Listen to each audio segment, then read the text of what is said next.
Fala pessoal, tudo bem? Sejam bem-vindos a mais um podcast Voz Terapia. Esse podcast que é meu, seu, ele é nosso, então seja bem-vindo para ouvir, para assistir e que você possa adquirir o máximo de conhecimento. Esse episódio ele é patrocinado pela Zion Imports, importadora de aparelhos Apple, desde iPhone até AirPods, o que você bem entender, o que você quiser, no preço bom e dentro do que é justo, dentro do que é certo para você, tá bom? Se tem interesse, vá lá no Instagram, @Zion Imports, certo? Enfim, começamos o podcast, começamos faz tempo, né? Sim. Batendo papo lá fora, aqui, e fique tranquilo, fique em paz. Sem ansiedade. Sem ansiedade, que é o tema de hoje. Se apresente, conte-me quem você é, de onde você veio. Fale de você, dona. Ela vai se apresentar, por favor, fale. Bom, eu sou a Fernanda Ferrari, sou psicóloga e sou nutricionista. Sim. É o que eu sempre falo, nutrição eu ainda não coloquei em prática na minha vida, mas está nos planos. Sou hipnoterapeuta também, trabalho com isso há menos tempo do que com relação à psicologia, mas de certa forma... Olha a voz sumindo, olha a voz sumindo. Bebe água, vai mulher, bebe água. Vou beber água, pra falar melhor. É fogo, né? A gente falou disso agora há pouco, a voz vai sumir, sumiu. Exatamente, porque essa situação de entrevista, né? Gera ansiedade. É ansiedade, é um bom tópico pra gente abordar. Seguir daqui a pouquinho, né? Mas só terminando de me apresentar, né? Sim. Então, bom, vou fazer aniversário este mês, vou fazer 40 aninhos, com essa carinha... E aí? Ela tem 40 anos? Fazer 40 aninhos. Não tem cara, pois é, não muito entrega. Obrigada. Sou mãe de pet somente, Sim. tenho um cachorrinho só, né? Qual o nome da fera? Na verdade é assim, né? Eu sempre falo que ele chama Fluffy, que é fofo em inglês. Bem bonitinho, né? Sim. Mas eu embrasileirei, então eu chamo ele de Fluffy, Fufu. O que vier, tá vindo, né? Exatamente, é isso. Certo. Você falou da nutrição. Quando eu te conheci, você falou que também tinha feito nutrição. Eu falei, meu, que da hora. Sim. Porque dá pra linkar muito. Hoje, Sim. Não sei se você... Qual que é a sua abordagem? Na psicologia, terapia cognitivo-comportamental. Na hora que você pega a comportamental com a nutrição, rola muito. Sim. Tem muito a ver, né? E aí, eu, até na época, que agora você tá já engrenando, mas eu falei, meu, você tem que fazer isso, juntar, fazer acontecer, porque tem muito a ver e Sim. vai achar um público muito grande, né? Em vários aspectos, né? Quando até saindo um pouquinho, mas não tanto do tema, mas até com relação a transtornos alimentares, né? Sim. Tem super relação. Então, quando eu atendo casos assim, né? Emagrecimento, bulimia, anorexia, então dá pra gente usar bastante, faz super parte, né? Sim. É fundamental, eu diria. É difícil pra caramba, né? No meu ponto de vista, trabalhar com bulimia, com anorexia, porque é um trabalho muito intenso, né? Sim. E aí, nessa hora, se você é psicólogo e nutricionista, dona Fernanda, você consegue linkar uma coisa na outra e funciona, mas é que é intenso, né? O comportamental trabalha com coisa muito intensa, né? Tipo, Sim. Mudar comportamento o tempo inteiro ali, ó. E a adesão de pacientes com, principalmente anorexia, bulimia, é difícil. Eles normalmente têm uma adesão muito baixa ao tratamento, né? É verdade. Eu já atendi uma vez só, pra você ver como é pouco. É uma pessoa que tinha bulimia e aí explicou, tal, começamos uma sessão, durou 3 sessões. Porque aí na hora que a gente começa, entre aspas, apertar, e aí se você, por exemplo, eu não tenho conhecimento de nutrição, sei o básico porque minha esposa é nutricionista, mas o básico do básico. Sim. Você não consegue segurar ela e mostrar por A mais B, sei lá, porque você tem que se alimentar de tal forma ou comer tal coisa, tal. Aí você perde, a pessoa não fica, porque é um transtorno, uma compulsão, né? Por exemplo, eu não vou falar a palavra, né? Mas colocar pra fora, né? Sim. É a compulsão insistente. Então, exatamente. Mas eu tive uma paciente também com anorexia. Não tem praticamente uma procura, embora seja tão fundamental, mas praticamente não tem procura. Sim, é difícil. Eles têm essa complexidade, né? Sim. Infelizmente. Mas enfim, agora que eu sei que você é nutricionista, mãe do Fluffy, ele aqui, qual que é a raça dele? É Spitz alemão. Branquinho. Branquinho. Toda fresca você, né? Todo branquinho, lindo. Que graça. Enfim, você é psicóloga também. Qual que veio primeiro, nutrição ou psicologia? Psicologia. Tá, então você é... Eu achava que era o contrário. Por que você fez depois nutrição?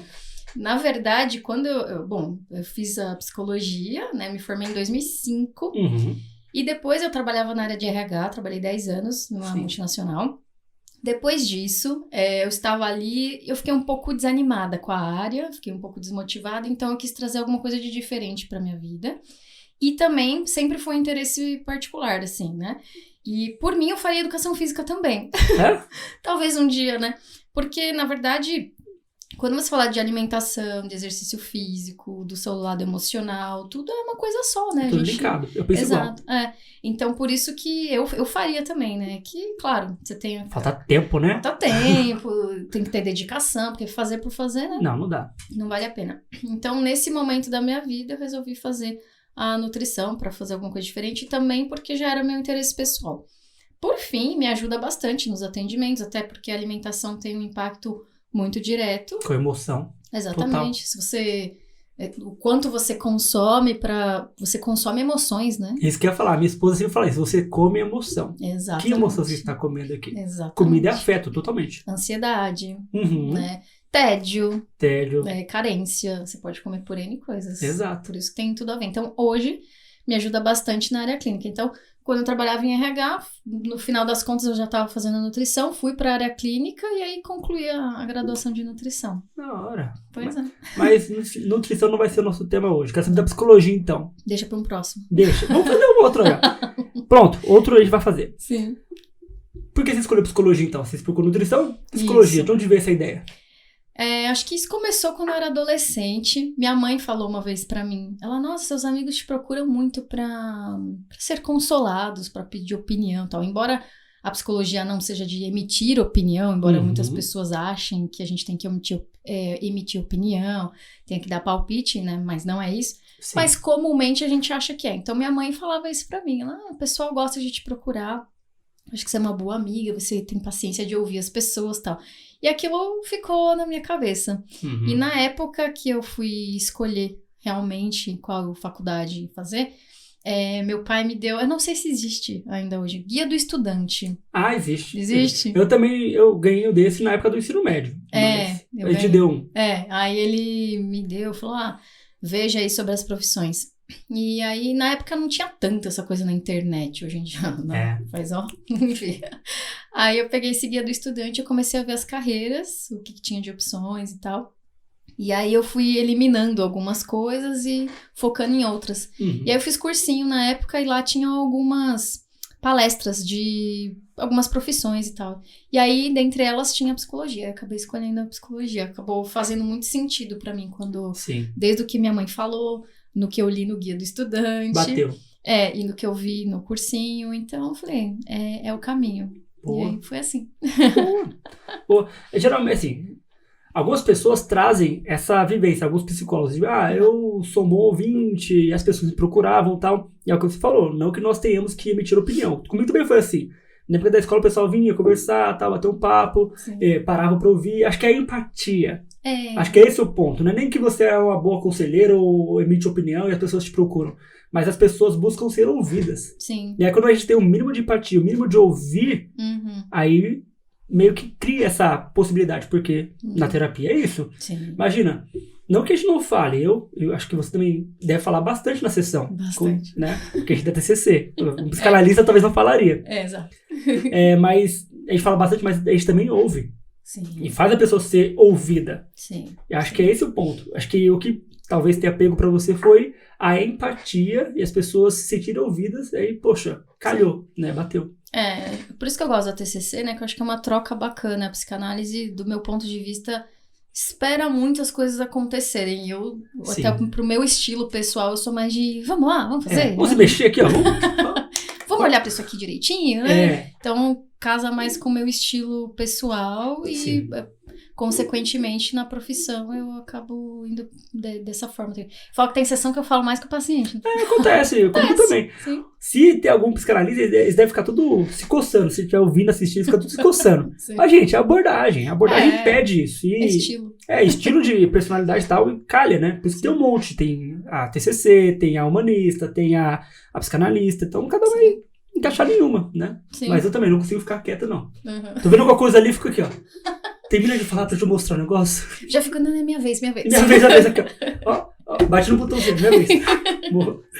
Mas é algo que é muito interessante. Na minha perspectiva, é muito bom de poder evidenciar alguns pontos e fazer aquela pessoa entender. Porque às vezes na psicanálise fica muito na espera do que vai acontecer e a pessoa, o próprio paciente, ter insight, o insight de pegar, né? Sim. E na TCC o negócio é papo. É mais causa e efeito, Isso. ação e reação. Vamos ter um plano aqui, né? Exato, plano de ação para fazer o negócio acontecer. Isso. Agora, vamos lá, vamos falar sobre o tema. Ansiedade. Explique, em alguns termos, o que seria a ansiedade. Tá. Algumas pessoas falam que é uma emoção, outras falam que é um sentimento, outras pessoas falam que é um ciricutico, outras pessoas falam que é frescura, né? Sim. Que esse é um ponto que me incomoda muito quando falo. Sim. Então, vamos evidenciar pra galera. O que é a ansiedade? Bom, eu parto de dois pontos, né, da ansiedade. Tem a nossa ansiedade convencional, que todos nós temos, é instintivo, né? A gente pega lá na história, desde a época das cavernas, que era luta ou fuga, né? Pra resumir. Então, tem essa parte que é natural nossa, então a gente se sente um pouco mais, sei lá, ofegante, fica com a boca seca, que nem eu tava no começo, né? A ansiedade para gravar um podcast, por exemplo, é instintivo. Exatamente. Essa é uma ansiedade, inclusive, que eu considero uma ansiedade boa. Eu também considero. Porque assim, isso tá me preparando, tá fazendo com que eu estude o assunto, para que eu não venha aqui falar qualquer besteira, qualquer bobagem, para que realmente eu fale coisas com responsabilidade e passe o meu conhecimento, minha experiência. Então essa é uma ansiedade boa, me move para uma transformação, me traz uma ação, para que de fato eu consiga transmitir de uma forma, da melhor forma possível aquele conteúdo. Então para mim essa é uma parte muito boa da ansiedade. Me traz esse preparo. Agora, tem a ansiedade, que é um transtorno. Assim, na verdade, na ansiedade a gente tem alguns transtornos ali, né? Por exemplo, o transtorno obsessivo-compulsivo, pânico. Então, tem algumas outras. Mas, num geral, vamos falar da TAG, né? Que é o transtorno de ansiedade generalizada. De uma forma geral, é uma preocupação em excesso. E que vai esbarrar em várias áreas da sua vida. Então, para mim, esse é o conceito de ansiedade. E ansiedade eu gosto de vincular com duas palavras, né? Que é preocupação e medo. Normalmente, você tá vinculado à preocupação. Eu sempre divido essa palavra. A gente se preocupa de algo. Você tá falando algo que eu falei a semana toda no Instagram. Jura? Olha só. Você não viu, né, moça? Eu falei, acho que uns 3 dias. A semana inteira, hoje é quinta. Sim. Falei sobre preocupação o tempo inteiro. Fiz até uma live na segunda, na terça, falando sobre isso. Porque se preocupa demais. Mas continue, desculpa. Sim. Não, imagina. Mas de fato, a gente se preocupa de alguma coisa, né? E aí a gente fica elucubrando algumas coisas e a gente vai ver. O mais interessante normalmente a ansiedade está vinculada ao seguinte, né? Então a gente se preocupa com alguma coisa e ela fica muito mais na nossa cabeça do que de fato acontece. Então, porque eu vou falar errado, porque eu vou gaguejar, porque eu vou falar besteira, porque eu não vou saber responder uma pergunta, porque eu não vou fazer isso, aquilo. Trazendo exemplo de hoje, eu vim pra cá, né? A gente fala, meu Deus, tal. E aí depois, por fim, as coisas vão fluindo.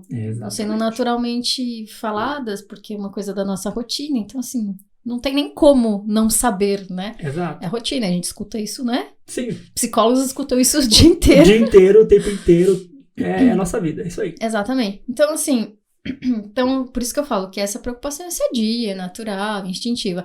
Agora, o ruim é se isso me bloqueia, se isso atrapalha. Então, se eu falo, não vou gravar porque eu tô com muito medo, muita ansiedade.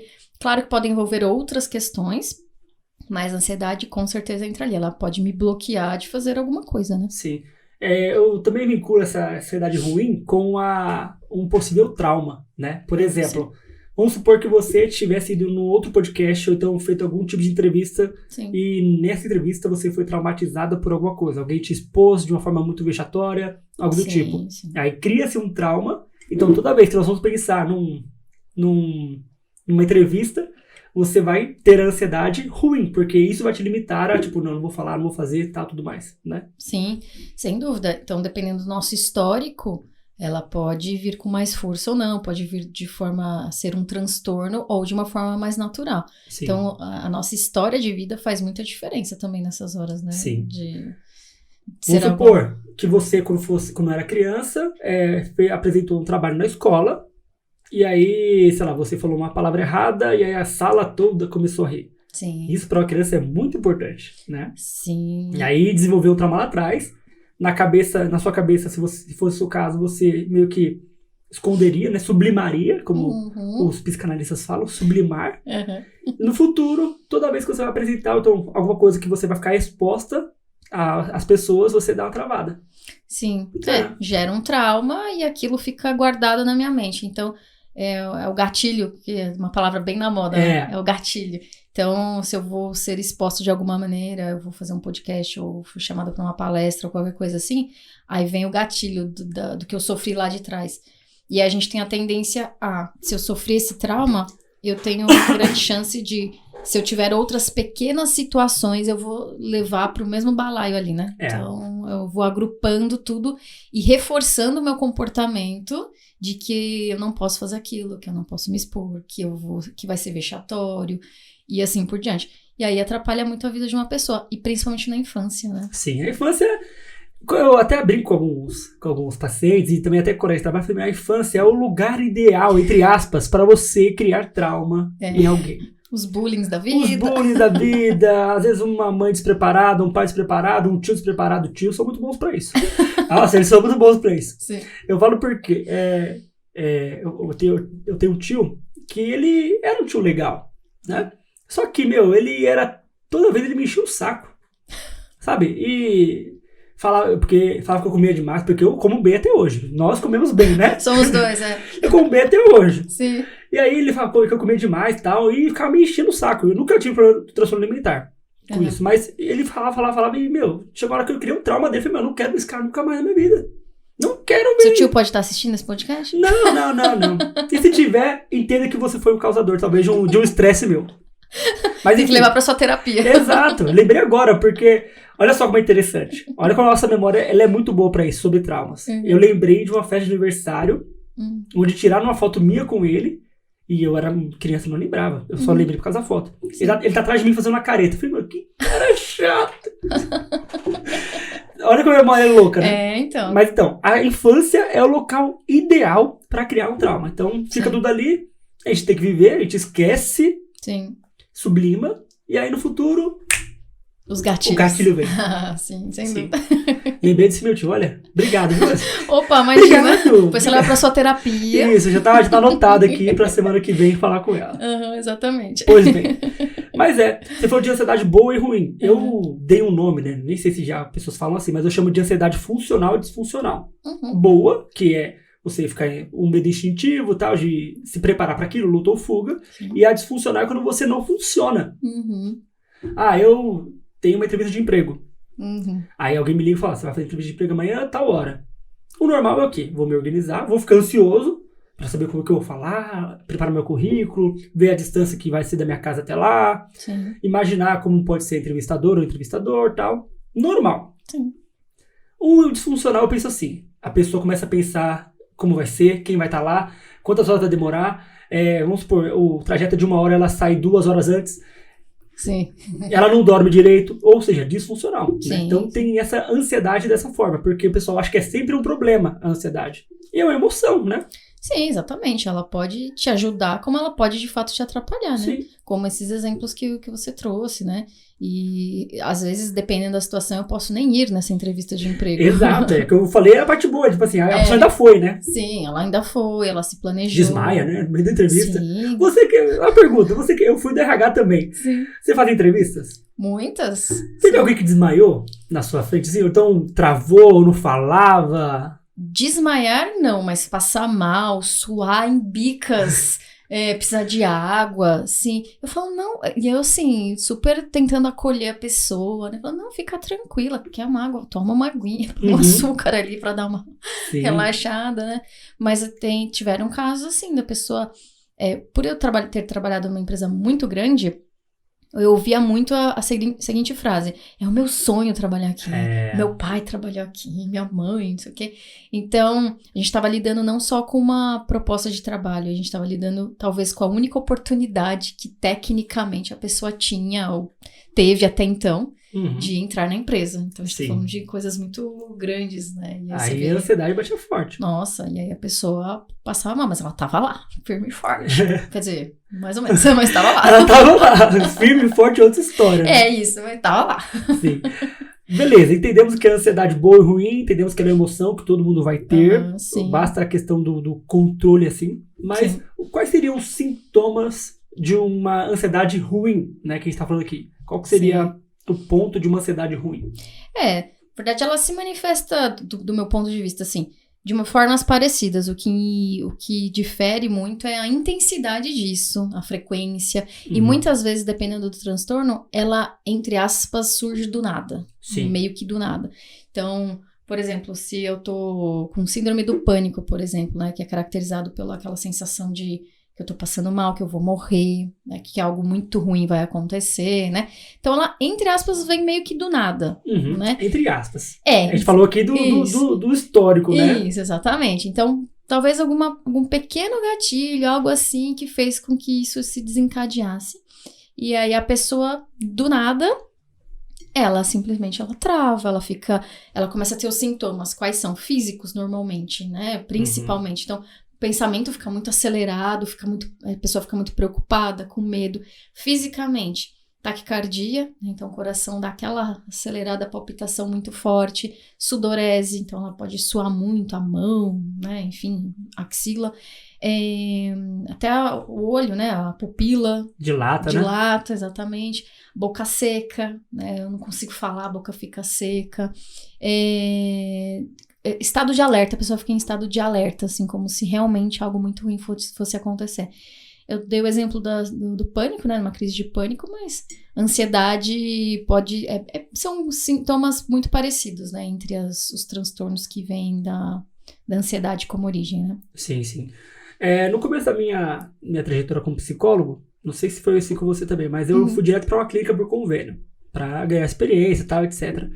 E na época, como as pessoas já vinham encaminhadas do médico psiquiatra, aí eu perguntava, qual é o motivo, que a anamnese rolando, aí vem a pergunta, e por que você está aqui, né? A pessoa, ansiedade. Eu falei, vamos lá, vamos entender se você tem ansiedade ou não. Aí eu trazia esses sintomas. Sim. Boca seca, mão molha, mão molha, o coração bate mais forte, parece que você vai ter um infarto, uma sensação de aperto entre o estômago e o peito, aqui assim e tal. Sim. Aí ia batendo, eu falei, então, realmente você tem. Tá? Vamos lá, vamos entender. Não que eu era o cara que ia cravar aquilo, mas juntando com o que o médico disse, com o que eu dizia, eu falei, então nós temos aqui um momento de ansiedade. Sim. O que é? Quais são os gatilhos? O que acontece? Como é que isso acontece pra você? Porque às vezes foi só um episódio. Sim. Né? Foi só um episódio que abriu ali precedentes pra outras coisas, mas se ela trabalhar, não digo nem intensivamente, mas antes de entender a ansiedade, ficava muito mais fácil pra ela. Mas não. O que acontecia? O médico, nada contra medicamentos, eu não sou contra. Mas o médico já vinha com um estalopram da vida, um fluoxetina da vida, que eu pensava, calma, porque a pessoa já fala, não, vou ser dependente de remédio. Só uma pergunta, tem como a pessoa ser dependente de remédio? Olha... Eu tenho uma opinião, mas diz a sua. Tudo depende de quais remédios você usa e por quanto tempo você usa também. E se você usa de uma forma que não tem um acompanhamento médico. Exato. Então depende de uma série de coisas pra você falar sou ou não dependente. Tem alguns que tem, eu esqueci o nome da classe. Hipocondria? Também. Tem uma pessoa que é hipocondríaca, né? Também, que daí a pessoa, aí é uma outra questão emocional que pode de fato te tornar dependente de uma medicação. Mas tem uma classe, que eu esqueci agora o nome, uma classe de medicação específica que pode causar dependência. Eu também não sei o nome. A gente pede pra Esther colocar, a gente vai achar. Coloca aqui, Esther. Isso, Esther, na legenda. Isso. Mas que pode sim, quimicamente falando. Mas, assim, pensando do nosso ponto de vista ali na psicologia, primeiro, que ela só pode tomar medicação se ela tiver uma indicação médica para isso, primeiro ponto. E tem isso que você falou também. Muitas vezes o médico, né, o psiquiatra, ele vai passar a medicação, ele tá ali para poder melhorar o sintoma apresentado pela pessoa. Ela meio que... Acho que o médico se sente obrigado a tirar aquele sintoma da pessoa, sabe? Algo assim. Só que não são todos os casos que a pessoa precisa da medicação. E, normalmente, dos casos que eu acompanho, dos meus pacientes, normalmente o tratamento é feito em cerca de 1 ano, 1 ano e meio, dependendo da situação, obviamente, Sim. né? Dependendo da situação, ela precisa de mais tempo para fazer um desmame, né? Futuramente, mas cada caso é um caso. Mas tem gente que realmente, por conta de hipocondria, acaba usando mais do que deve, ou querer se automedicar, ou porque a mãe mandou, ou porque não sei quem mandou. O amigo falou que tinha ansiedade, toma também. Exatamente, aí vem as influências, e aí você pode ter uma dependência emocional naquilo. Fala, não, eu só fico bem se eu tomar o meu remedinho. E aí ela de cabeceira. Toma. Exatamente, ela toma ali Rivotril da vida como se fosse balinha, né? Então, tem essa situação de dependência emocional da medicação que é bem complicado, né? Se a pessoa... Na verdade, às vezes o remédio nem tá fazendo tanto efeito assim. Não. É o efeito placebo, né? É a mente que tá trabalhando e fazendo com que, de fato, entre grandes aspas, esteja funcionando. Sim. Né? Eu conheci um médico que ele falou que ele, entre aspas, enganava o paciente. Ele dava um remédio... Não fake, que era um remédio, mas era um remédio que, tipo uma S da vida. Sim. Como se fosse. Sim. E dizia que era remédio para ansiedade. Porque a pessoa, ele já tinha identificado, por muitos anos a pessoa estava com ele, e ele entendeu que era efeito placebo. Ah, sim. E a pessoa tomava o AS e ficava de boa. Sim. Nossa, olha só, e o meu Rivotril não era. Sim. Pra você ver que tem casos que a pessoa tá tão fissurada no medicamento que não tem nada. Uhum. E ele identifica o remédio. Não dá. Eram tipo, uns 10 anos que a pessoa dava com ele já. Sim. E aí, 10 anos... Com certeza trocou de medicamento um monte de vezes. Com certeza muita coisa rolou ali. Ah, sim. Ele falou, vou testar. Uhum. Ele testou, deu certo. Era efeito placebo. Totalmente. Você vê como muitas vezes, eu diria que a maioria das vezes tá aqui, né? Uhum. Começa aqui, não tem jeito. Sim. Então, na verdade, tem, claro, alguns transtornos que tem uma disfunção química cerebral e que você, de fato, precisa entrar com medicação. Sim. Né? Agora... Algumas outras, se você faz a psicoterapia, por exemplo, você consegue resolver os problemas, as questões, se entender, ter o autoconhecimento, e aí você elimina essa etapa da vida. Exato. De não ter que usar medicação, né? E tem casos, sim, que ela precisa usar medicação por um período, e depois ela reaprender certas coisas, se desenvolver de uma forma diferente, mudar a rotina, mudar o estilo de vida, para daí ela seguir em frente sem medicação. Ou seja, no caso, nem todo mundo que sofre com ansiedade precisa tomar medicamento a vida toda ou tomar o medicamento. Né? Não necessariamente. Exatamente. Tem casos e casos. Por isso que o primeiro passo sempre você se identifica que tem alguma coisa de errado com você. Uhum. Aquela ansiedade, por exemplo, tá se excedendo, tá atrapalhando. Sim. Eu deixei de ir numa entrevista de emprego, por exemplo, por causa da ansiedade. Então procure um especialista, né? Procure um psicólogo. Conversa, expõe o que você está sentindo. Aí o psicólogo vai analisar a situação, dependendo da situação ele vai tratar com a psicoterapia e dependendo vai encaminhar para um psiquiatra, né? Sim. Então, se eu atendo um paciente que eu suspeito que esteja um pouco fora do controle, eu falo, bom, se está te atrapalhando tanto assim, está te impedindo de seguir com a sua vida normal, então consulta um psiquiatra. Eu prefiro pecar pelo excesso do que pela falta. Exatamente. Então eu falo, encaminho para um psiquiatra, e aí o psiquiatra faz a avaliação dele, e aí a gente vê qual é a melhor forma de tratar aquilo, e se o remédio está fazendo efeito ou não está, e assim por diante. Eu penso muito igual. Uhum. Eu penso assim, que, como eu falei, não sou contra medicamentos, mas eu gosto primeiro de, antes, vamos tratar aqui, sim, percebendo, a gente vai ter esse feeling, sim, que não tá rolando, igual você falou, não tá rolando, vai sim, por esse caminho aqui então, vamos ver como isso acontece. Sim. O pessoal fala assim, vou depender de meu Deus do céu, de medicamento o tempo inteiro? Não necessariamente. Eu falo assim, se você tem uma dor de cabeça, o que você faz? Toma um analgésico, qualquer ali, sim, e a sua dor de cabeça passa. Uhum.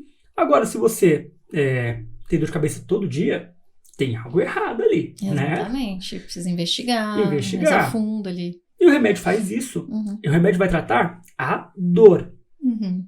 Quem trata a causa somos nós. Uhum. É um tratamento. Por exemplo, se a pessoa tem dor de cabeça todo dia, ela vai buscar um tratamento para aquilo. Sim. Descobre-se que não é uma dor de cabeça simples, é algo mais complexo. Sim. Com o tempo, se você trata, você não usa mais o medicamento. Uhum. Qualquer doença. Vamos supor, você tá, sei lá, qualquer doença, whatever, qualquer uma. Uhum. Você tá lá ruim, aí você vai no médico, ele vai passar uma cacetada de medicamentos, talvez. Sim. Ele fala, faz tratamento por 1 ou 2 semanas. Uhum. Depois vamos ver como você faz. É o tratamento. Sim. Ou seja, o medicamento funciona? Funciona pra caramba. Uhum. Eu já prova viva, meus pacientes tomando medicamento mudam, entre aspas, da água pro vinho. Né? Sim. Mas a ideia é que não fique preso ao medicamento. Aquela ideia, tipo, sem meu remedinho eu não consigo. Não. Sim. Tem casos que a ansiedade é tão grande que a pessoa vai ter que precisar daquele remédio.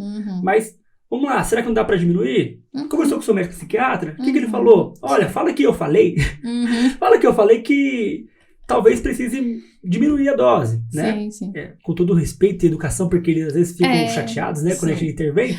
Alguns, não todos, mas ficam um pouquinho chateados. Sim. Fala que o terapeuta, o psicólogo disse tal coisa. E aí vamos ver como isso rola. Para que uma hora ele não use mais aquele medicamento. Sim. Para que ele consiga lidar com as emoções dele. Porque, de novo, a ansiedade é uma emoção.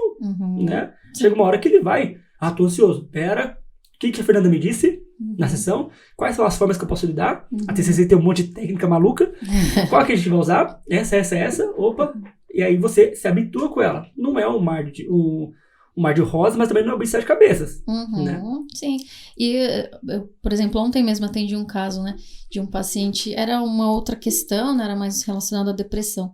Mas eu falei, melhor conversar com um psiquiatra, né, porque já tomava alguns outros medicamentos. E por conta desses outros medicamentos que ele toma, ele falou, mas eu já tomo muitas coisas, tal, eu não gostaria de incluir mais um. Falei, bom, também é o seguinte, depende do quanto isso tá atrapalhando sua vida. Se a gente tá falando de uma coisa séria, é melhor a gente ter uma alternativa, você usar esse medicamento a mais por um período e ficar bem, se sentir bem, ter qualidade de vida, não atrapalhar, né, os seus afazeres do dia a dia, do que você não tomar o remédio e ficar sofrendo. Não tirar sua funcionalidade, né? Exatamente. Então, manter sua vida andando normalmente, né? E outra também, né? Se aparecem sintomas novos na vida da pessoa, o médico também vai ter a conduta dele de fazer algumas trocas, substituições, né? Aumenta ou diminui miligramas, às vezes, de alguma medicação, porque são as estratégias que aí o médico vai passar. E por isso que é sempre bom ter sempre o mesmo médico. Né, médico psiquiatra. De preferência.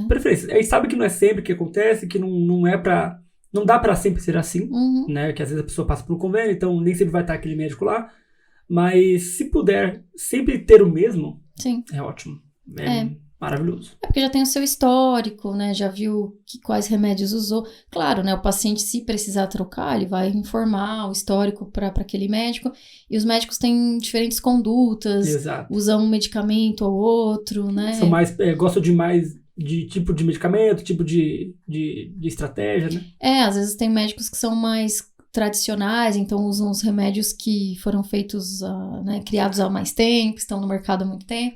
Tem outros que são mais inovadores. Então, saiu esse remédio aqui, vamos usar, vamos testar.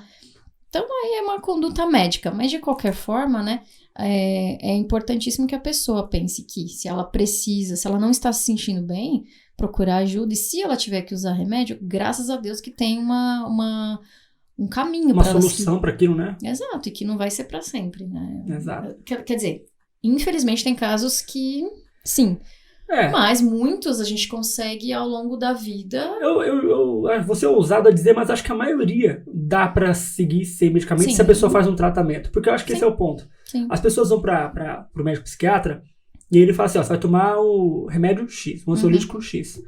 E ela fica presa àquele medicamento e às vezes não vai pra terapia. Exato. Como eu falei, existem causas que trazem aquilo. Se você não trata a sua dor de cabeça, toda hora vai aparecer. Você está tratando a sua causa? Sim. Eu tive uma paciente, tive porque realmente ela desistiu de vez. Porque ela tentou 3, 4 vezes. Mas eu falava pra ela, olha, toda vez que a gente começa e meio que engrena, você para. É uma autossabotagem? Eu falei, pra caramba uma autossabotagem. Sim. Mas perceba, você fica presa ao remédio.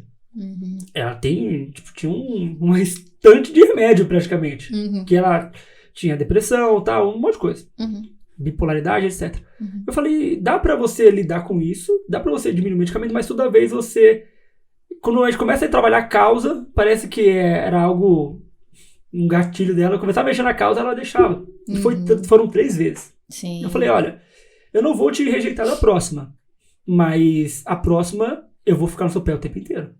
Eu vou encher seu saco o tempo inteiro. Eu não vou deixar você sair. Nem que seja, sei lá, eu tenho que ir na sua casa brincando. Eu não pretendo ir. Nem que eu vá na sua casa, você vai fazer. Sim. Você pode ir embora agora, tá, tudo bem, é uma escolha sua, mas a próxima eu não vou deixar, não. Sabe o que acontece com isso? Eu já vi alguns casos assim.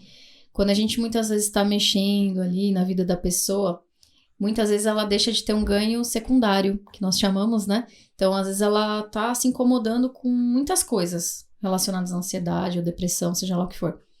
Mas aí, conforme ela vê que, sei lá, ela deixa de ser acoitada, por exemplo, deixa de ter atenção, porque ela tá melhorando, ela quer voltar naqueles sintomas, ela quer continuar doente. Uhum. E aí ela não quer mais aderir ao tratamento. Pra ter aquela atenção que tanto ela quer. Exatamente. Sim. Que por mais que ela sofra por um lado, mas ela de repente tá tendo a atenção da mãe, do pai, do marido, né, da esposa, enfim. Então ela acaba tendo esse ganho secundário e aí ela deixa de fazer o tratamento. É um dos motivos, né, que as pessoas às vezes abandonam o tratamento. Acontece bastante, sim, isso é verdade. Né? Porque você, querendo ou não, recebe uma atenção e talvez se a pessoa é carente. Aí, por isso que a psicologia é super importante, para você tratamento! Para entender tudo isso, entender esse contexto. Se tá sendo um ganho secundário ou não, por que eu tô saindo, tô indo embora da terapia, né? O que me faz... Porque eu tenho pacientes assim também que vão, voltam, né? A gente sabe que é um movimento que acontece com uma certa frequência. Sim. Por mais que a gente saiba que tem que ser uma coisa mais fluida, acompanhamento semanal, aquela coisa toda... Mas tem muitos pacientes que dão umas escapadinhas por conta, muitas vezes, por isso, ou porque não quer mexer naquela ferida que tá doendo tanto. Exato. Também, é um outro grande motivo também. Às vezes tem um transtorno de estimação, né? Tem até nome, às vezes. Tem até nome, às vezes, verdade. Tem até nome. Pior que é verdade, ele não quer mexer, não deixa ele lá, deixa o X lá, o nomezinho, deixa ele em paz ali, deixa ele quietinho, mas acontece. Sim, demais. Olha, difícil. Nossa vida de psicólogo é difícil, hein? Não é? Vocês acham que é fácil só ficar ouvindo? Vocês acham que é fácil? Às vezes a gente tem que ouvir uns desaforos desses, né? Não é? Mas enfim. Falamos da ansiedade, e ela é uma emoção, tal, etc. E aí falamos dela ser ruim também. Mas existem transtornos. Você falou até da TAG e tal, tudo mais.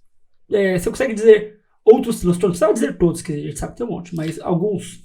Então, tem o próprio o síndrome do pânico, que eu citei um pouquinho antes, né, sobre essas... É quando meio que do nada vem essa sensação de morte, de que eu tô passando mal e que alguma coisa muito ruim vai acontecer, um perigo, né? Um perigo iminente ali.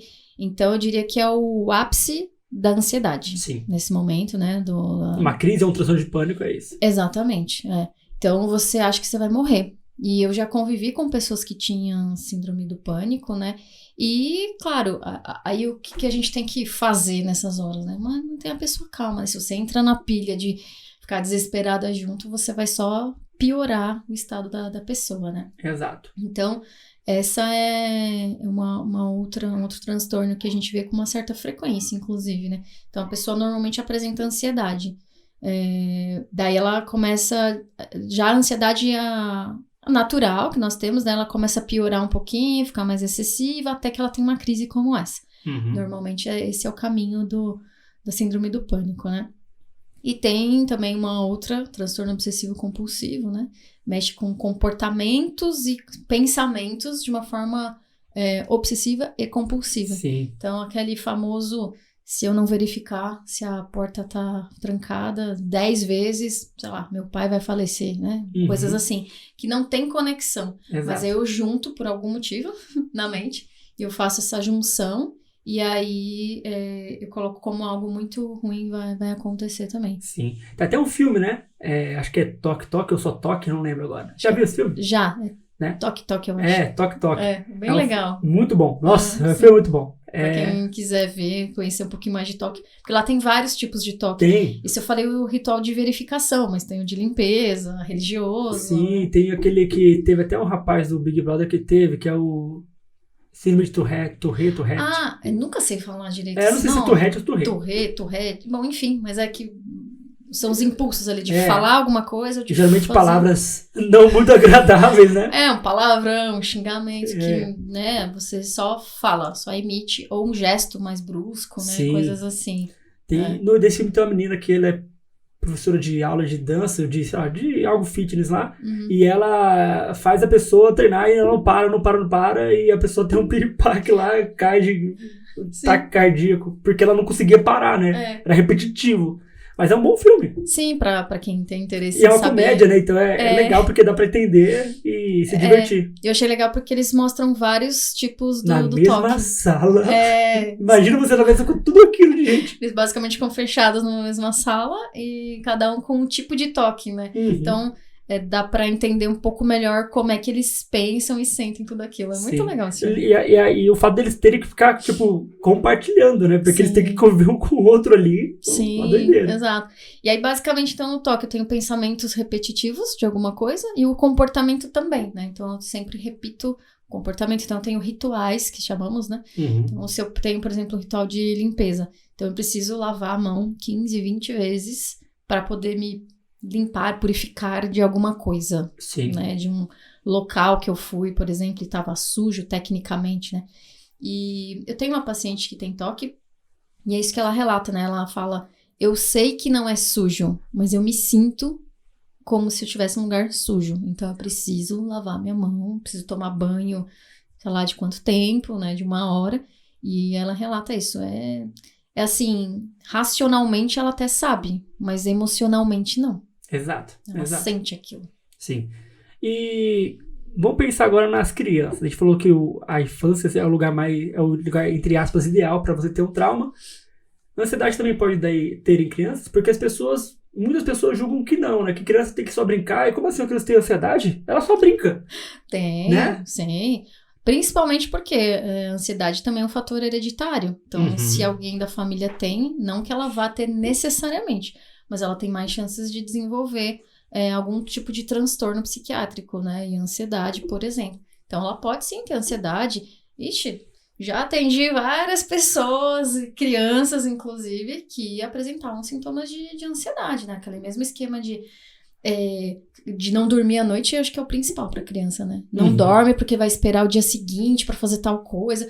Até certo ponto, pode ser saudável, né? Tipo, vai viajar. Ela fica ansiosa e não dorme direito na noite posterior ao evento, né? Sim, ela pode, de fato, ter essa situação mais normal, corriqueira. Mas ela pode, sim, sofrer com esse tipo de transtorno. Ela pode se exceder, ela pode não querer ir para a escola por algum motivo, né? Ela pode sentir isso. Mas aí, a criança se manifesta um pouquinho diferente. Normalmente, a criança, até por não conseguir verbalizar o que ela está sentindo, não ter, às vezes, não saber falar o que está se passando, ou não conseguir colocar em palavras, né? Ela pode ser mais agressiva, por exemplo. Sim. Mais chorosa, mais triste. Porque a criança... o pessoal talvez não entenda isso tão bem, mas às vezes a criança, né, não é... Nós não somos tão maduros emocionalmente falando. Sim, aí a gente vai cobrar isso de uma criança que não sabe entender todas as emoções. Sim. Um exemplo que eu vou trazer de novo de um filme. Aquele filme Divertidamente. É ótimo também. Muito bom. Pra falar de emoções é fantástico. Exato. E a criança, ele acho que tem 10, 11, não lembro agora. A Wiley, não sei quantos anos. A idade eu também não sei, mas era criança. Era uma criança e ela só tem 5 emoções. Né? Só.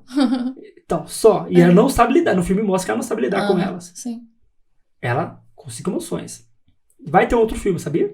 Não. Vai ter o 2. E aí vão aumentar as emoções. Por quê? Porque ela cresceu. Que legal, bacana. Você entendeu? Muito bom. Ou seja, uma criança ela tem 5 emoções e não consegue lidar. Aí, eu não vou falar de adolescentes hoje, mas aí vem um adolescente que tem trilhões, não sei se vai ser trilhões, mas muitas mais, tipo o dobro, o triplo. Sim. Não dá pra controlar tudo. Não dá pra saber como cada coisa vai acontecer. Aí o pai fala assim, poxa, mas ela só brinca. Poxa, mas ela só vai pra escola e vem pra casa e come e dorme. Sim. Mas ela se frustrou. Qualquer um se frustra. Ela se chateou, se machucou, qualquer coisa. Sim. Ela não sabe lidar. Aí falta talvez uma intervenção do pai, da mãe, pra chegar e falar, olha filho, o que aconteceu? Sei lá, você se frustrou, o seu amiguinho falou com você hoje, mas você entende que nem todo mundo vai falar com você o tempo inteiro, né? Então, o pessoal julga como algo banal, fútil, e não é. A criança tem emoções e não só brinca, né? E, aliás, é um momento em que os pais, por exemplo, têm que dar muita atenção, porque é quando ela tá conhecendo a vida, conhecendo as coisas, se desenvolvendo. Então, é um momento que os pais têm que se aproveitar para ensinar. Exato. Pra falar como é que lida com aquela emoção, vamos nomear essa emoção. É que o problema é que, assim, a psicologia é relativamente nova. Então, se você for falar com pessoas de hoje, 70, 80 anos, elas já Acham Não, vou que entender. psicólogo é pra doido, psiquiatra é pra doido. Né? Tem esse estigma, né? Exatamente. Então, pessoas mais novas tendem a ser um pouco mais abertas a entender que tudo bem ir no psicólogo, tudo bem no psiquiatra, eventualmente. E falar sobre emoções é uma coisa mais nova também. Sim. Pra mim, tinha que ter na escola, Eu penso igual. ter um psicólogo que falasse sobre isso, um grupo, não sei, enfim, de alguma forma, mas colocar, né? Eu tenho uma paciente que ela é professora, tenho duas, na verdade, mas eu falo mais com essa sobre isso, porque tem muitos problemas que acontecem na escola e é geralmente, na escola não, com a criança, Sim. e ela tenta ajudar, né? Ela faz terapia, então ela pega algumas ferramentas que a gente trabalha na sessão e leva pra lá. Sim. E eu falo, fulana, por que não tem um psicólogo aí, fulana? Um só, não precisa ser assim, eu não ia pedir muito, um só. Não Ficar tem. lá de plantão, entre aspas, e qualquer hora que as crianças quiserem falar, se expressar, chegasse lá e ficasse ali, não precisa ser 1 hora também. Sim. É só pra saber que tem alguém ali pra te ouvir. Eu também penso igual. Então, e é engraçado, né? Eu atendo bastante adolescentes. E os adolescentes jovens, de forma geral, eles estão adoecendo bastante em termos de ansiedade, de depressão, né? E daí eu escuto esses adolescentes falarem que, não, porque minha amiga passou mal, tava com crise de ansiedade e tal. E não tem um psicólogo. Aí muitas vezes os professores chamam a fulana lá. Coordenador. Pode ser coordenador. Ou às vezes até um amigo mesmo. Fala, vai lá ajudar. Sabe? Então, não é que... Tudo bem, vai ter um apoio ali. Mas às vezes a pessoa não sabe o que dizer nesse momento. E ela pode piorar a situação. Né? Então, assim, tem que ter psicologia na escola. Assim, não é nem a psicopedagogia focado no ensino, no aprendizado. Tudo bem. Pode ter.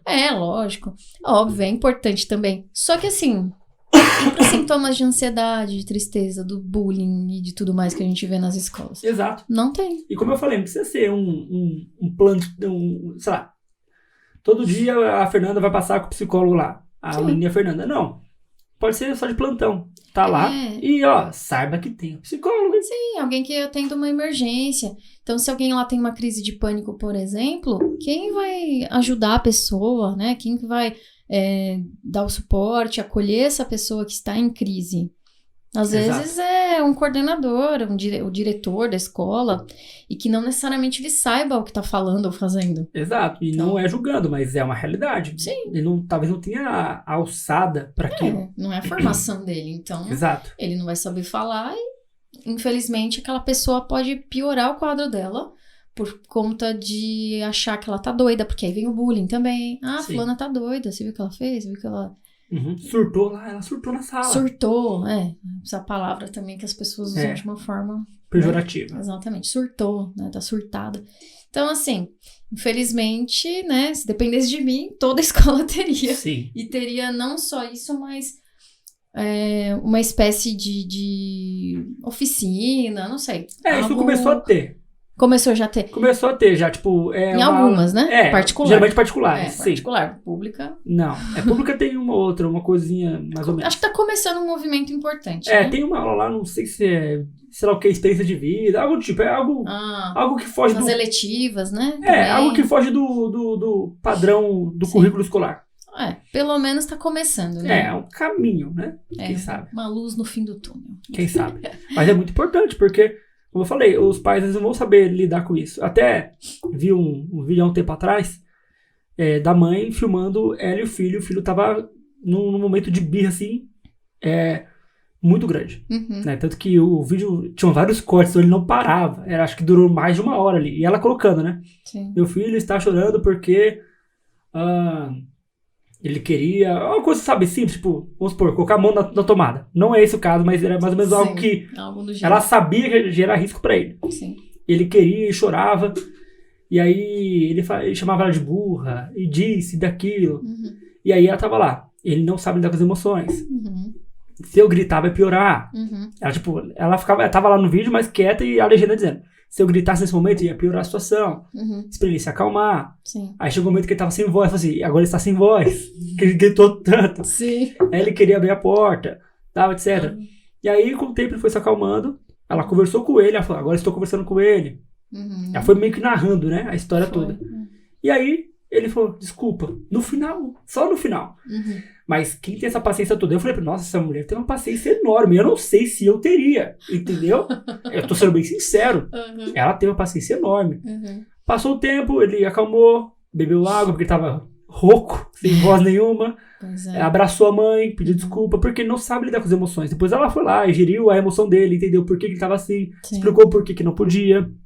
Mas naquela hora, aqueles começam a gritar, fazer birra e tal, tudo mais.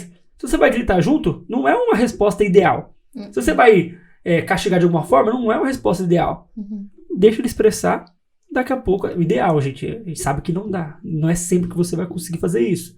Pais e mães têm responsabilidades, uma série de coisas, não é sempre, mas ela fez uma coisa que funcionou. Muito, né? Lidou com as emoções. Assim, eu achei o máximo. Se eu achar esse vídeo, eu te passo depois. Legal, bacana. É porque você vê que a gente tá falando das emoções do filho e da mãe.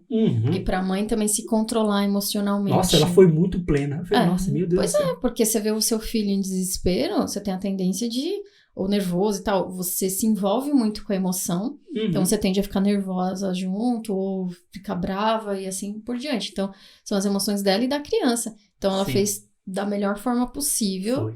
E se ela conseguir fazer isso pelo menos algumas vezes, ela já vai conseguir ter um resultado muito positivo e ensinar pra criança e um autocontrole muito grande também, né? De aprender com aquilo. Porque, sinceramente, o vídeo mostrava que a criança gritava demais. Acho que o meu ponto final seria se a criança me xingasse, meu filho me xingasse. Eu ficava, meu Deus do céu, tá me xingando, né? Eu ia pensando assim, entendeu? Mas ela foi plena, tranquila, sabe? Sim. E aí você vê, pô, Davi, você é psicólogo e talvez não conseguiria. Pois é. Seres humanos, né? Emoções, né? Exato. Somos seres humanos, antes de mais nada. Exato. Porque também tem essa cobrança. Você é psicóloga, você tem que lidar com as suas emoções. Tá bom, mas eu sou ser humano antes de ser psicóloga. Eu nasci primeiro pra depois ser psicóloga. Exato, eu posso chorar aqui também de vez em quando, né? Com certeza, e a gente chora mesmo. Sim, é verdade. Mas é muito bom isso. Agora vamos pensar no seguinte, vamos pensar por que existe esse aumento todo de pessoas com ansiedade. Porque tem até um livro que o Augusto Cury fez, chamado Mal do Século, Ansiedade, né? É isso. Cara, é uma doideira e aumenta muito. Tem aumentado muito os casos de ansiedade. Ah, Davi, sempre existiram? Possivelmente, só que as pessoas não sabiam nomear. Mas, na sua opinião, por que você acha que cresceu tanto o número de pessoas ansiosas? Eu acho que o conhecimento das pessoas com relação ao tema pode ser, porque como você falou, pode ser que já tinham casos, mas aí acabou se tornando mais visível, tendo um nome para isso. O primeiro ponto é esse. Outro ponto são os estímulos que a gente tem. A gente tem muito estímulo o tempo todo. Sim. Celular, Instagram, Facebook, TV, tudo, né? Na própria escola, antigamente, lá na nossa época. Sim. Não, na minha. Não tô tão longe, não. Só um pouquinho mais, né? Na minha época, eu estudava período da manhã, lá, 7h30, meio-dia, sei lá, ou à tarde, ou à noite, eram os períodos. Hoje você fica o tempo inteiro na escola, você tem um monte de estímulo. Não é que seja ruim, a questão é dosar, né? Sim. Depende do que você tá fazendo na escola, depende do estímulo que você tem. Mas, de uma forma geral, a gente é muito estimulado. E redes sociais, eu acho que internet, né, principalmente. E principalmente, assim, quem já tem uma ansiedade e tá sempre ali em Instagram e tal, a gente começa a ver coisas que não necessariamente são reais. Tem isso aí. Não, por que a pessoa é feliz o tempo todo e eu não sou? Eu não vou postar eu triste, tá? Essa é a ideia que a gente tem que ter. Exato. Ninguém em sã consciência pega o Instagram ou rede social qualquer e posta chorando. Alguns casos pode ser. Sim. Mas raramente você vai ver todo mundo feliz, viajando. Vai passando o feed aqui, ó. Viajando, feliz, beijando namorado, namorada. Uma promoção no emprego, mostrando o corpo, etc. É isso que você vai ver. Sim. Você não vai ver ninguém triste. Você não vê. Então, isso faz com que... É uma ilusão. Total. Porque aí isso faz com que eu olhe pra minha vida e fale, nossa, que vida desgramenta é essa que eu tô porcaria de vida. Sou um Zé Eu sou um Zé, um cara que não tem nada, eu sou ninguém. Gente, calma. Sim, exatamente. Então, assim, esses estímulos que a gente tem, essas ilusões que vemos em rede social, a gente se impacta, e principalmente entre os jovens. Porque, assim, ainda quem é adulto tem um pouco mais essa consciência do tipo, só tá postando coisa legal, coisa bacana e tal. Só que, principalmente o jovem, ele não tem essa maturidade, muitas vezes, pra compreender que aquilo é um momento selecionado. Mesmo que ela faça isso. Mas é aquele mundo ilusório. Exato, porque o adolescente, o jovem, ele vai achar o quê? A pessoa tem. Nossa, ela... E não entende que teve um processo pra pessoa ter, né? Sim. Não indo justo de valor, mas, por exemplo, a gente não sabe se aquele carro é financiado, se é do pai. Perdi a voz agora. Agora você que ficou ansioso. Perdi a voz. Não sabe se aquele carro é financiado, se é do pai, se é alugado, se é isso, aquilo. Sim. Não sabe se aquela viagem foi parcelada em 10 milhões de vezes. Sim. Não sabe, e aí Sim. acha que é fácil. Você atende adolescentes? Atendo bastante. Eu atendo uns 3, 4. Uhum. E aí, eles dizem, não, eu vou, quando começar a trabalhar, eu vou ter uma Range Rover, Sim. eu vou ter uma casa na praia. Eu falei, é mesmo? Não te contaram um negócio aqui, tá? Acho que você pulou a parte que te conta sobre o processo. Aí eu vou lá, então, processo. Sim. Explico.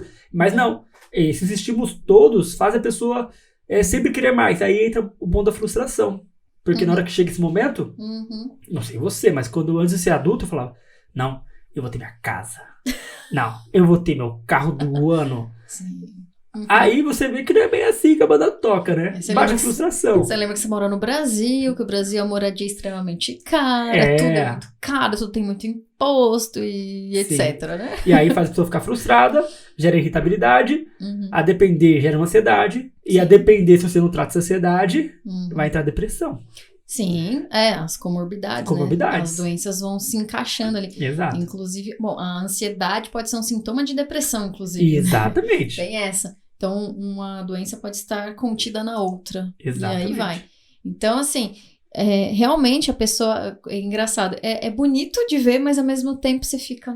quando você atende adolescente, e eles falam, adolescente, sei lá, 12, 13... Não, porque eu vou ter logo a minha casa, vou ter meu carro... Vou sair daqui da casa da minha mãe, vou ter minha casa. Porque eu não aguento mais meus pais. Eu falo, bom... mas vai ter que trabalhar um pouco aí, né? Talvez... Pensando na realidade do Brasil, você vai ter que ralar bastante, né? Pra poder, de fato... ter isso, né? Exatamente, chegar nesse ponto. Mas é uma coisa que acontece muito. E acho que os estímulos... eu também penso igual.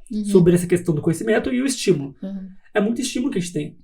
A gente, adulto, vai ter esses estímulos. E se a gente não souber lidar, a gente tem uma noção. Porque a gente trabalha, a gente vive, sabe que o mundo não é rosas. Mas é muito estimulante o fato de que, você tá na rede social, tudo muito bom, tudo muito legal, tudo gostoso, tudo maravilhoso. E você acaba, igual o Victor falou, eu sou um Zé Ruela. Eu não sirvo pra isso, sei lá, minha vida é um caos. E não entra na realidade, né?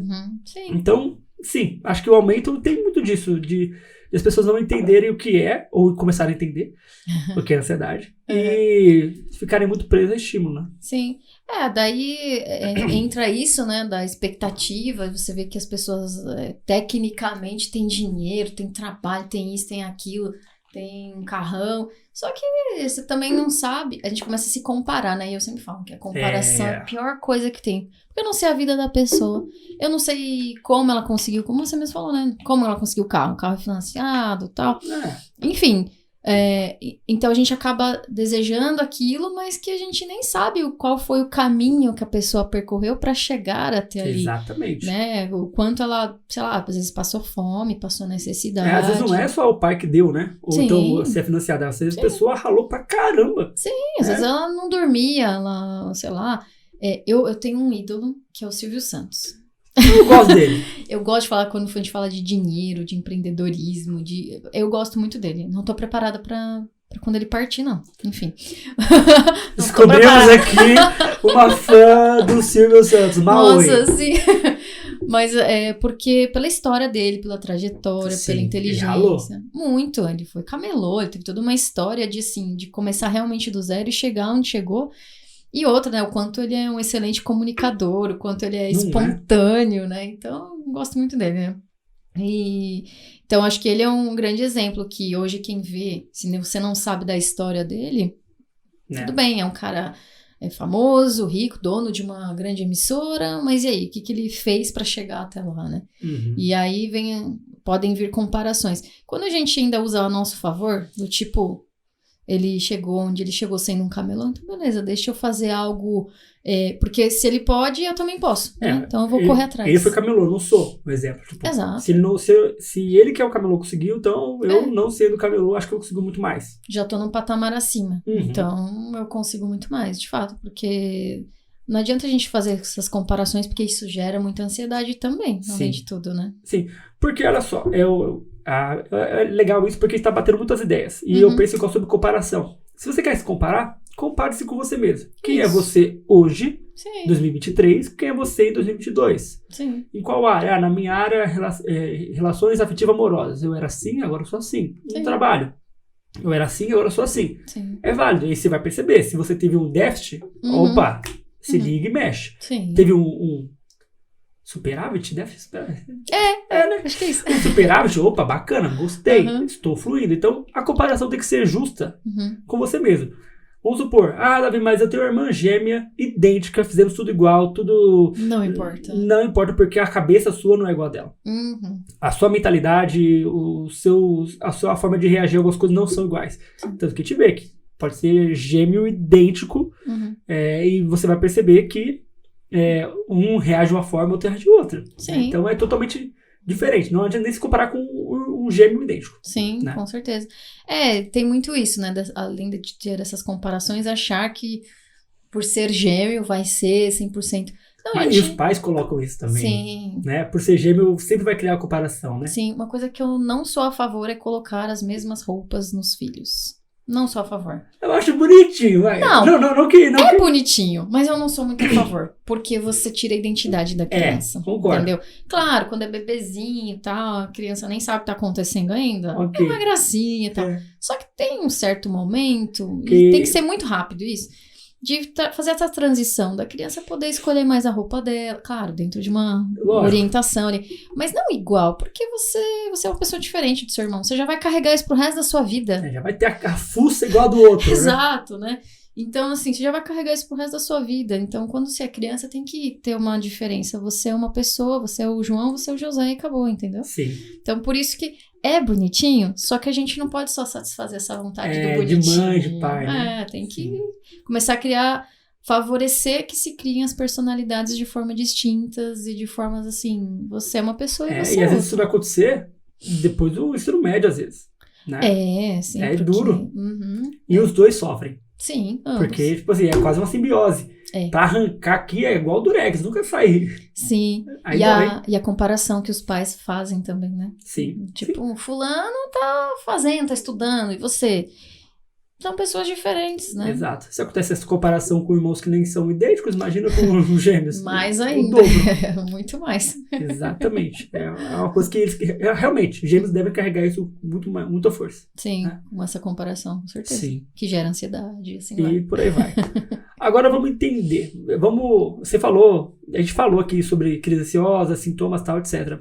Vamos tentar, então, criar uma ideia aqui de...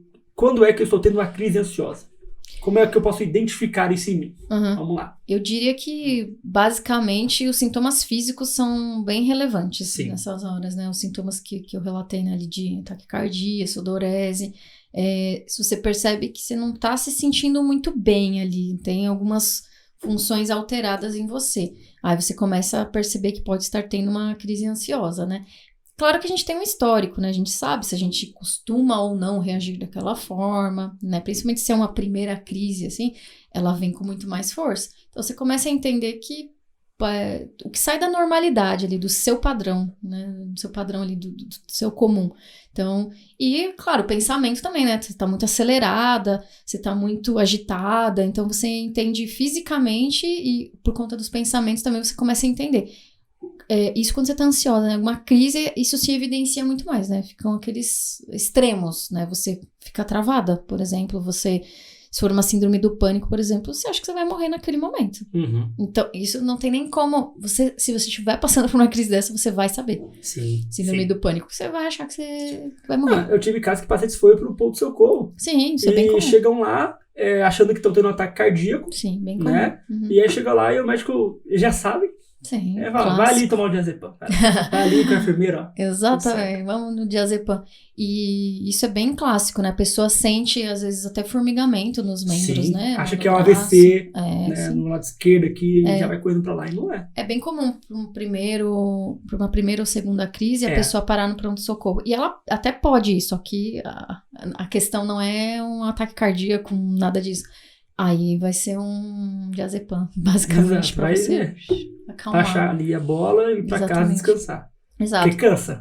E aí, normalmente, quando acontece isso, o médico te encaminha para um psiquiatra, né? E aí fala, né? Já tá com o papelzinho, ó. Você vai passar ali, ó, no psiquiatra. Psiquiatra. E é importante dar continuidade. Porque tem muita gente que fala, não, mas eu já tô bem agora.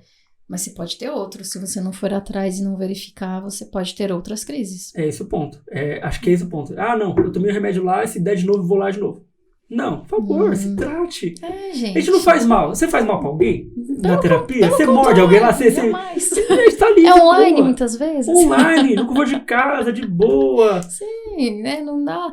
Então, assim, as pessoas às vezes preferem ficar sofrendo por um longo período, ao invés de procurar ajuda e resolver aquela questão que às vezes nem é tão complexo, elas precisam entender melhor o que está acontecendo, saber. Tem algumas técnicas, claro, que a gente também passa, né? Nós da TCC principalmente, né? A gente passa técnicas para que a pessoa saiba lidar melhor com aquilo, né? E muitas vezes a pessoa, primeiro passo, admitir que precisa de uma ajuda que tá saindo do comum, principalmente esses casos de crises mais fortes que a pessoa vai parar no pronto-socorro. Sim. Já tive casos que a pessoa falou assim, nossa, se eu soubesse, eu tinha vindo antes. Pois é, não é, moço. Pois é, ainda bem que você tem esse canal, que você faz esse tipo de conteúdo, porque isso é uma forma de conscientizar as pessoas para que elas de fato procurem ajuda, né? Uma coisa que eu percebi, eu comecei a falar muito sobre ansiedade de uns tempos pra cá. Antes eu falava de tudo, né, sobre a psicologia, mas eu comecei a falar de ansiedade. E como as pessoas não sabem o que é. Por isso que eu falei, me explique a ansiedade. Né? As pessoas julgam como uma frescura, julgam como um momento que teve, aquela crise e tal, etc. Mas olha pra isso, olha o que tá acontecendo. E elas não sabem. Aí cria essa consciência, né? Elas não sabem que pode ter um desdobramento pior. Se você não faz um tratamento adequado, a chance disso te acompanhar o resto da vida é enorme. E você vai ficar tendo o tempo todo crise de ansiedade. Você vai deixar de viver sua vida. Você pode perder o emprego por causa disso. Você pode perder o seu relacionamento por causa disso. Tudo vira disfuncional, né? Você perde a funcionalidade de tudo. Exatamente. Porque você pode ter crise? Pode. Em tratamento? Davi, posso estar fazendo tratamento psiquiátrico e psicológico e ter uma crise? Pode. Mas a ideia é que seja menos recorrente. Sim, e eu atendi um caso, hoje ele já não passa mais, né, não faz mais sessões, porque ele aprendeu a lidar muito bem, ele tinha síndrome do pânico, né, e aí no começo ele não sabia o que estava acontecendo, ele ia para o hospital, aquela mesma história. E aí quando a gente foi conversando, eu expliquei técnicas para ele foi se conhecendo, ele foi entendendo como que isso se manifestava no organismo dele, na mente. Então, ele já sabia mais ou menos o horário que poderia acontecer, né? Então, no caso dele, era antes de ir para o trabalho. Normalmente, ele acordava muito cedo para trabalhar, então ele sabia que nesse momento poderia acontecer algo nesse sentido, né? Desencadear uma crise de pânico. Então, ele sabia disso. Então, ele se sentia já meio estranho. Ele já ia lá para fora de casa, respirar e a ansiedade tá ali, né? Não tem como desassociar. Você tem que respirar, saber fazer uma respiração, técnicas de respiração, né? E então eu ensinei pra ele a respiração diafragmática. Muito boa. Ele começou a fazer e começou a melhorar. Então ele já sabia, ele já se antecipava à crise, né? Ele já sabia que não tava tão bem, ele ia lá pra fora, que era um lugar que ele se sentia melhor, no quintal, né? Da casa dele, e respirava, passava. Ele conseguia equilibrar e contornar. E aí fazendo uso de medicação, neste caso, né? Como ele já é meu paciente já faz tempo, que ele não é mais, então eu não sei como é que ele está hoje, espero que bem, porque ele aprendeu direitinho. Exato, se ele estiver assistindo ou ouvindo, exatamente. Espero que você esteja bem, meu amigo. Sim, com certeza. Muito bom. Eu vou te fazer a pergunta e não me deixa na mão nessa hora, hein? Oh, meu Deus, você tá me deixando ansiosa. Não fique. Quais são os mitos sobre ansiedade? Tô ansiosa. Bom, um dos mitos é achar que ele consegue melhorar de um transtorno de ansiedade sem uma ajuda profissional. Uhum. Acho que esse é um grande mito. né? De achar que, não, sozinho vai se curar, sei lá. Coisas que não tem como, né? Você precisa ter uma orientação de um psicólogo com relação a técnicas, a saber o que está acontecendo, a saber quais são os gatilhos. E o psiquiatra, algumas vezes, precisa entrar também por conta da medicação. Sim. Então, acho que um grande mito seria esse. O outro é que é frescura. Acho que esse é o clássico. Não só a ansiedade, mas depressão, outros tipos de transtorno, né? Que as pessoas comumente falam que é frescura. Tá muito longe de ser frescura. Sim. Isso a gente precisa falar sempre que possível. Não tem nada a ver com frescura. Dependendo do transtorno, tem mudanças químicas cerebrais e que a gente precisa, assim, olhar para isso e, às vezes, fazer uso da medicação. Tem, muitas vezes, comportamentos que a gente tem que ajustar para poder não sentir mais aquilo ou sentir de uma forma diferente. Ter a compreensão. Então, tá muito longe de ser. Uhum. Acho que esses dois, para mim, são os mais clássicos. Mais latentes, né? Mais fortes, assim. Sim. A outra pergunta que eu ia fazer, mas acho que você respondeu já, era qual a forma mais eficaz de tratar a ansiedade? Tratamento psicológico, tratamento psiquiátrico. Sim, e claro que tem outras coisas que a gente pode falar também. Esses dois são os clássicos e os certeiros. Sim. Mas sempre que eu atendo qualquer paciente de qualquer demanda, eu sempre pergunto sobre como é que tá o sono da pessoa, a alimentação, não só por ser nutricionista, também, né? Mas alimentação e também se ela faz exercício físico. Sim, ajuda demais. Pois é. Então, os tratamentos básicos. A psicoterapia, passar com o médico, psiquiatra e uns outros complementos. Claro que a gente também tem outras terapias complementares ou alternativas, né? Por exemplo, hipnose, acupuntura, enfim, tem algumas outras coisas. Aromaterapia, cromoterapia, enfim. Tudo que é terapia é tratamento, gente. Exatamente. Qualquer terapia complementar, né? Exato. Então, isso também pode contribuir, ajudar Mas aí, esses 3 pontos também. Super importante a gente ter um sono de qualidade, em dia. Então, se não tá muito bom, aí entra de novo a psicoterapia. Sim. Por que não tá tendo sono bom? Porque normalmente estou ansiosa. Estou com a cabeça a milhão aqui. E aí, pra piorar, tem algum outro estímulo. Eu falo por mim. Antigamente, eu tomava café qualquer hora era a hora, tá? Um cafezinho gostoso, qualquer hora era a hora. Sim. Percebi que estava tirando meu sono. Sim. Ou seja, o café, gente, é uma forma de deixar você ansioso, né? É um estímulo. Café energético, chá preto. Sim. O pessoal fala chamate, tem cafeína, gente. Tem negócio ali, né? Aí eu, tirei. Meu sono melhorou, 10 milhões de vezes. Tá vendo? Eu tomo café, mas só de manhã. Então, aí é o seu organismo, né? Tem gente que toma e vai dormir, tá tudo certo. Sim, conheço um monte que, meia-noite, toma um cafezinho energético e tá tudo bem. O meu organismo não entendeu assim. Então, assim, claro, você vê que entram algumas questões físicas também. E por isso que a gente é esse conjunto de coisas. Então, se eu consigo juntar o máximo de profissionais para me ajudar, para eu ter autoconhecimento, então você sabe hoje que você toma café de manhã, porque se eu tomar à tarde depois das 5 já era. Você vai perder o sono. Então, isso, embora não tenha uma relação direta, mas pode sim, é um estimulante, querendo ou não, né? Tem certos alimentos que são mais estimulantes. Açúcar. Você come, seu pico de glicose vai lá em cima e você já fica energético. Assim, né? Os atletas, eles usam muito. Pra dar um grau lá de glicose, de história ali, vai embora. Eles tomam carbo ali direto, né? Exato. Os sachezinhos, e pra poder dar aquele pico e... Eu posso contar a história? Vamos lá. Eu me inventei de querer andar de bicicleta, né? Tal. E aí eu falei, seria legal entrar num grupo de ciclistas. Por que não? Por que não? E eu fui. E aí, se você um dia andar de bicicleta, não sei se você anda, mas se um dia você for, não caia no papinho de é rapidinho, é curtinho, não tem ladeira, é mentira. Tá? Não, vamos lá, é curtinho. 10 km só. Mentira. Bom saber. Viu? Obrigada pela dica. Se um dia você não cai nesse papo. Porque eu caí. Eu fui lá. Bestão, novinho. Vamos lá. Eu dei de bicicleta, acho que de forma recorrente, assim, por um mês só. Eu vou lá. Fui. Não tinha me preparado fisicamente para aquilo. Sabe? Não tem nada com ansiedade, mas só historinha. Sim. Aí eu fui. Na volta, minha glicose foi embora. Sim. Eu tava azul aqui, eu pedalando. Só rezando pra chegar logo em casa. Eu tava longe demais de casa. Eu tava no Industrial, eu moro perto da Veluzita, minha jovem.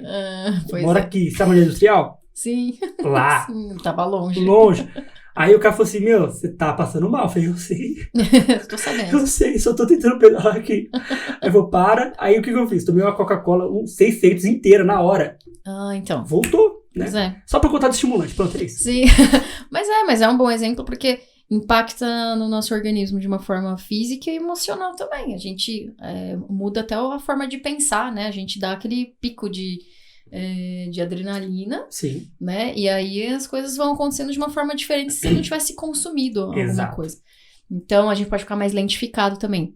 Gordura sim. é um caso clássico, né? Se eu faço ingestão de muita gordura, eu vou ficar mais lenta no movimento, no raciocínio, aquela coisa toda, né? Então, por isso que eu falo sempre sobre alimentação, o sono e os exercícios. Porque quando você faz exercício, você também tem uma liberação de hormônios, né? É muito bom. Você faz exercício físico? Faço, Ah, eu tem gosto. que fazer. Depois que faz um ano que eu faço direto, assim. É muito bom. Eu não tenho direito de não fazer, porque eu encho tanto, né, aos pacientes que tem que fazer, que eu tenho que ser o exemplo, tem que fazer. Ser exemplo, né? Eu faz um ano que eu vou pra academia, assim, de forma frequente. E olha, pra mim mudou muito. Meu sono melhorou, a minha alimentação, porque meio que uma coisa liga a outra. Não tem como você ir pra academia e regaçar depois. Você fica, tipo, com dó do seu corpo. Sim. Sabe? Tipo, não vou fazer isso com ele. Eu já me lasquei toda aqui fazendo esses exercícios. Eu vou pro McDonald's depois? Não dá conta, não que não possa ir. Não, você pode ir de vez em quando, tal. A questão é virar mas você pensa regra. uma ou duas vezes, né? Você fala, bom, eu fiz tanto sacrifício, né? E aí eu vou num fast food da vida, né? Uhum. E aí são escolhas, né? E não que você não possa ir sempre, né? Sim. Alguma vez, né? Eventualmente. Mas a questão sempre é o que você costuma, o que você faz por rotina, né? As Exato. exceções é uma outra história. Então tudo isso acaba impactando e vai voltando à questão de... Tudo isso para falar do tratamento? Voltando à questão de tratamento, então... se você muda o seu estilo de vida, já te ajuda muito a combater os sintomas de ansiedade, de depressão. E eu vou me ater somente essas duas que são bem focais ultimamente. Sim, são bem mais fortes, né? Sim. Perfeito. O que não dizer para um ansioso? A pessoa está com ansiedade, uma crise até. Se você quer ajudar, o que eu não falo? Não fala, fica calmo. Não, calma, fica calma. Tudo calma, bem. calma. Não fala, porque assim, a pessoa quer ficar calma. Acredite, ela quer mais que você. Ela quer bem mais que você. Então, se você fala, fica calmo, não, a pessoa ela pode se irritar e ficar mais ansiosa ainda, porque ela quer muito ficar calma, ela quer ficar muito tranquila, ela quer que aquilo tudo passe, né, se ela estiver tendo uma crise. Então, isso pode irritar mais, pode piorar ainda mais a situação da pessoa. Sim. Então, acho que essa é uma frase... Né, não falar. Outra frase também, né? Isso é bobagem. Bobagem, ou você tá exagerando. São frases, assim, terríveis, né? Porque não é um exagero, é o que a pessoa tá sentindo. Você não pode menosprezar o que a pessoa tá sentindo. Invalidar, né? Falar que é bobagem ou exagero, não tem como você mensurar isso. É uma coisa que ela tá sentindo. E quando você fala... algo desse sentido, você menospreza o sentimento da pessoa, o que ela tá passando. Então, você só vai piorar a situação dela. Uma outra frase também não, eu também sou ansiosa. Não, se eu estou tendo uma crise de ansiedade por um transtorno de ansiedade, você pode até ser ansiosa. Mas é diferente de ter uma crise de ansiedade. Sim. Ela até pode também ter uma crise ansiosa, mas assim, é a sua. Sim. Não é a dela. Sim. Né? Como a gente falou aqui, cada um vai reagir de uma forma, né? Exatamente. Então, e outra, né? Como você se comporta também, né? Como eu falei antes também, se você ficar muito desesperada, aquela coisa de, ai meu Deus, o que eu faço? O que você quer? Fala comigo. Não. Não fala. Às vezes a pessoa não quer falar com ninguém. Exatamente. A melhor forma é falar, eu tô aqui se você precisar, qualquer coisa, se você quiser conversar, se quiser ficar quietinha, se precisar de alguma coisa, eu tô aqui. Pronto, você já resolve o problema. Sim. Porque a pessoa vai se sentir tranquila, à acolhida, vontade. Exatamente. Não vai se sentir criticada. Exatamente, nem julgada. Não vai se sentir péssima por conta disso, ou pelo menos ela pode se sentir péssima pela crise em si, por ela não estar bem, mas não pelo julgamento do outro, pela interferência do outro. O que entende? pesa bastante, né? Você falando disso, eu penso uma pessoa que tem uma crise ansiosa no trabalho. Ela tem uma crise e aí ela, vamos supor, sai pra ir no banheiro, então tá tendo, não deu pra sair, tá ali naquela hora ali. O que ela vai sentir muito, além de ela ter ficado mal porque teve uma crise, mas é como as pessoas vão olhar pra ela depois, né? Uhum, sim, também. Então pesa. É o julgamento. Uhum. Ainda mais no ambiente de trabalho, que trabalho você normalmente não quer mostrar tanto a sua parte pessoal. Exato. E quando você tá em crise é uma parte bem pessoal. Uhum. Claro que pode ser desencadeadora, pode ser vinda do trabalho ali, né? O sintoma, o motivo pode ser o trabalho, mas ela não quer se mostrar vulnerável também. Exato. Então, é bem complicado por conta desse julgamento. Então, a melhor coisa é isso. Tranquiliza, acolhe e a pessoa se sente à vontade pra te pedir uma água, ou pra não ficar calada, ou falar o que ela tá sentindo, ou chorar. Ou pra falar disso depois passou a crise, posso Sim. falar com você sobre? Porque a pessoa sentiu uma acolhida, ela ficou, Sim. pô, que bom. E uma coisa que a pessoa pode fazer também é falar, tentar mudar de assunto, Uhum. claro, sem menosprezar o que ela tá sentindo, Claro. e de preferência sem falar sobre outros assuntos, por exemplo, polêmicos, né? Ou coisas que você sabe que vai machucar a pessoa, ou que vai talvez provocar uma piora do sintoma. Mas assim, distrair assuntos um pouco mais banais. Uma fofoquinha aconteceu ali, né? Do tipo, você viu que abriu tal restaurante, parece gostoso, né? Enfim, exemplos, né? Mas que você você tente distrair a pessoa, mas com um assunto leve, um assunto que não vai gerar polêmica. Sutilmente. Ou na dúvida, permaneça calado ali. É isso que eu falo. Você não sabe o que falar? Exato. Se você não sabe o que falar, Exatamente. engole assim. Exatamente. Quieto, né? Em último caso, funciona muito bem. Funciona. O silêncio olha, maravilhoso. Exatamente. Muito bom, muito bom. Aquele ditado, né? Muito ajuda quem não atrapalha. Não, esse caso é bem válido. É bem válido, né? É bem válido. Ai, muito bom. Fernanda, minha querida, estamos chegando no fim do podcast. E assim, tô amando. Que pena, porque você viu só, não doeu, foi de boa. A gente rendeu pra caramba, um monte de conversa aí. Sim. Muito bom. Mas antes de terminarmos, eu sempre faço a perguntinha pro meu convidado. Se tem alguma indicação de livro, de filme, de série, de Instagram, de qualquer coisa. Sim. Fica à vontade. Sim. O filme, acho que é Tok Tok, né? Tok. Esse filme é muito bom. Você falou dele, mas eu tinha esquecido. Mas acho que eu indicaria, assim, para as pessoas assistirem. Porque fala de um tipo de transtorno de ansiedade. Então, é bacana. Os livros do Augusto Cury eu gosto muito, Sim. que é psiquiatra, né? E tem esse que você mencionou, Ansiedade, O Mal do Século. Ele tem um 2 também que eu não lembro o nome, mas é tipo a continuidade do 1. Esse eu também acho que é bem bacana. E todos do Augusto Cury, na verdade, me identifico. E tem uma psicóloga também que eu gosto muito. O nome dela é Fernanda Ferrari? Também, olha só. Não, mas tirando ela, é a Pamela Magalhães. Já ouvi falar. Eu gosto muito do estilo dela, então eu sempre acompanho nas redes sociais. Eu acho que ela faz bastante conteúdos, então eu gosto bastante também do estilo dela de trabalho. Ela é uma profissional que eu gosto de acompanhar bastante também, de ver o trabalho dela.